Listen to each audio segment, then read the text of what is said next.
Pada minggu pertama dan kedua, kami menyusun dasar proyek seperti profil perusahaan, struktur organisasi, chart of account, saldo awal, laporan keuangan 2024, serta template jurnal 2025.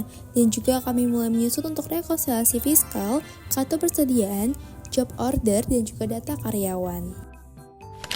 Pada minggu ketiga dan keempat, kelompok 2 mulai menyusun untuk kebijakan akuntansi dan perpajakan, melanjutkan transaksi 2025, perhitungan MOH, rekonsiliasi bank COGM, serta laporan keuangan. Dan pada tahap ini juga kami mulai mengerjakan untuk output PBL SIA dan juga auditing. Pada minggu kelima dan keenam, kami fokus kepada revisi dan penyempurnaan, meliputi transaksi fiskal, depresiasi, allowance piutang, jurnal, buku besar, dan dokumen perpajakan.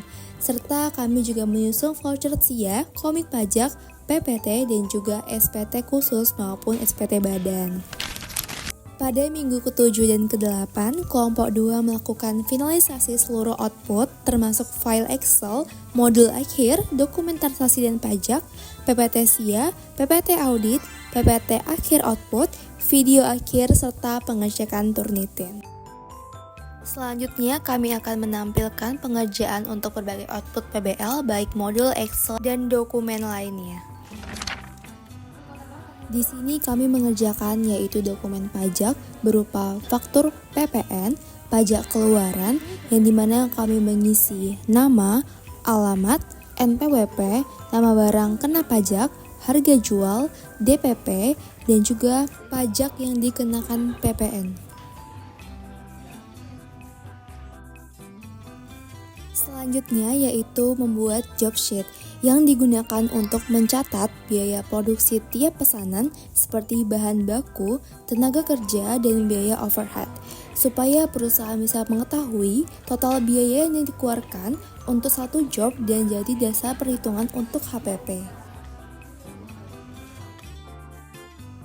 Selanjutnya yaitu membuat SPT badan, yaitu laporan pajak tahunan yang wajib dibuat perusahaan, isinya tentang penghasilan, biaya, laba atau rugi, serta pajak penghasilan yang harus dibayar perusahaan dalam 1 tahun. Singkatnya sih, SPT badan ini dipakai buat lapor pajak perusahaan ke DJP tiap tahunnya. Selanjutnya yaitu kunci jawaban Excel. Ini adalah file Excel final yang berisi jawaban benar dari seluruh pengerjaan PBL, mulai dari pencatatan transaksi, jurnal, buku besar, trial balance, penyesuaian, sampai dengan laporan keuangan. Selain itu, juga terdapat rekonsiliasi fiskal, perhitungan depresiasi fiskal dan akuntansi, rekonsiliasi bank, notes payable, dan juga cash flow. Selanjutnya adalah SPT masa PPN, yaitu laporan pajak bulanan yang digunakan perusahaan untuk melaporkan PPN yang dipungut dan PPN yang dikreditkan dalam satu masa pajak. Dan isinya biasanya PPN keluaran, PPN masukan, PPN kurang atau lebih bayar. Dan SPT ini dipakai untuk lapor PPN setiap bulannya ke DJP. Selanjutnya yaitu memindahkan transaksi ke dalam bukti transaksi. Bukti transaksi ini adalah dokumen yang jadi bukti terjadinya suatu transaksi dalam suatu perusahaan dan dipakai sebagai dasar pencatatan akuntansi.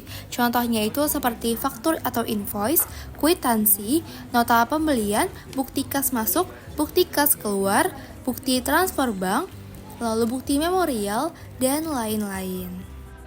Baiklah, sekian pemaparan progres PBL dari kelompok 2 dan terima kasih.